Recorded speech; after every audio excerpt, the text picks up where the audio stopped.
lembro que era uma noite, eu acho que de sexta-feira, e eu estava em casa, né? E aí tinha tomado uma taça de vinho e ele me ligou e falou: olha, Edmara, é certo, já fechei tudo, e o pessoal vai começar a te ligar e você diz o seguinte, que realmente o convite é verdadeiro e que eu ainda estou conversando com o Cruzeiro, né? Enfim, mas eu não vou falar com ninguém e eu tenho que ficar escondido pelo menos até segunda-feira.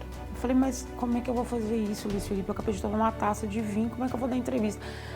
Aí ele tá assim, nada boba, porque ele é muito divertido, né? Ele tem essa característica. Aí ele falou, nada boba, vai ser melhor ainda a sua entrevista. Eu falei, ah, meu Deus, como é que vai ser isso e tal? E aí o pessoal começou a ligar, né?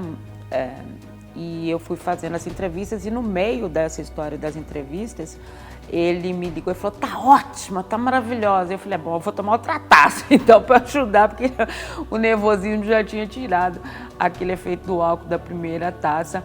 E assim a gente foi informando que ele realmente havia tido o convite da CBF, mas que ele ainda ia conversar com a diretoria do Cruzeiro. Na verdade, naquele momento ele já estava na seleção, já estava tudo certo, era só um tempo para que ele pudesse pensar tudo que fosse acontecer, né, para realmente falar com a imprensa de uma forma mais correta e até porque ele teria que falar para todo mundo de uma vez, não dava para ficar fazendo entrevistas individuais.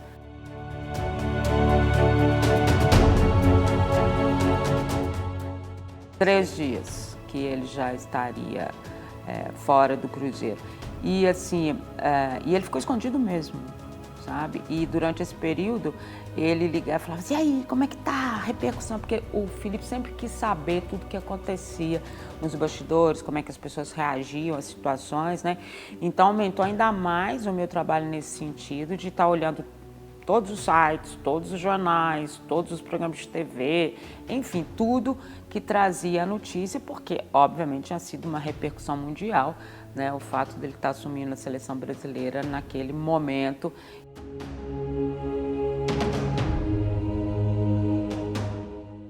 Ele tinha uma relação muito próxima com muitos deles. O Felipe, a passagem dele no Cruzeiro foi muito marcada por isso, né? Além de muito estudioso, e uma coisa que ele continuou fazendo na seleção e que ele fazia muito comigo na Toca da Raposa, ele abria as planilhas no computador e como ele não tinha o entendimento muito assim da informática em si, ele fazia eu ficar desenhando as bolinhas, assim, os jogadores, como é que cada time atuava, o nome de cada jogador, e aí depois a gente fazia um histórico de cada jogador, para você ver como que ele tinha conhecimento dos adversários, tudo que ele fazia, e ele continuou fazendo isso na seleção.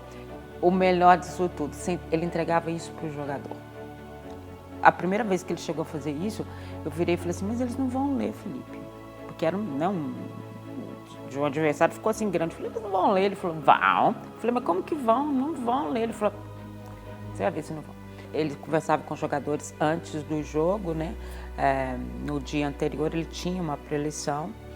E aí ele levou todo mundo para o auditório e falou assim, vamos lá para você ver como é que eles vão saber. Eu falei, tá, vou lá, né?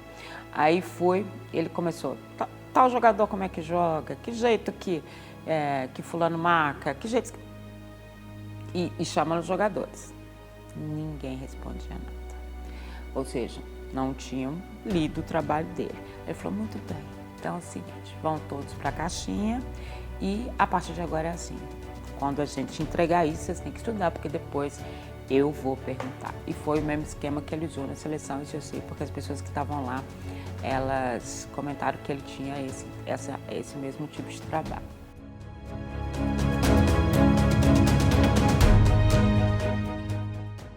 Ele chega, troca o uniforme do Cruzeiro, ele foi se despedir com o uniforme do Cruzeiro e ele já não era mais o técnico do Cruzeiro, né? Ele já tinha sido apresentado como técnico da seleção brasileira.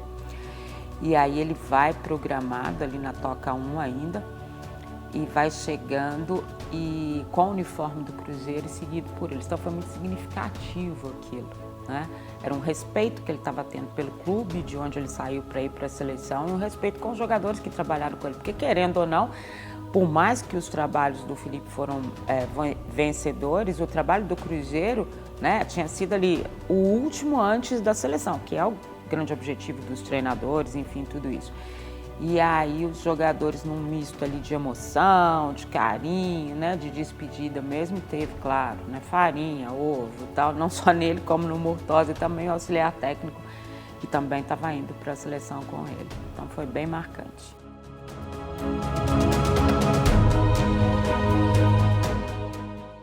As pessoas acham que foi só essa, mas na verdade não foi. Essa, né, a definitiva, foi quando o Leão foi demitido ainda dentro do avião, o pessoal vai se lembrar, no aeroporto de Narita, né, o Emerson Leão, e aí veio essa do Ricardo Teixeira, aí definitiva que ele foi para a seleção. Mas antes, quando o Vanderlei Luxemburgo deixa a seleção brasileira, em 2000, ele é convidado pelo Ricardo Teixeira, em outubro de 2000, para assumir a seleção brasileira.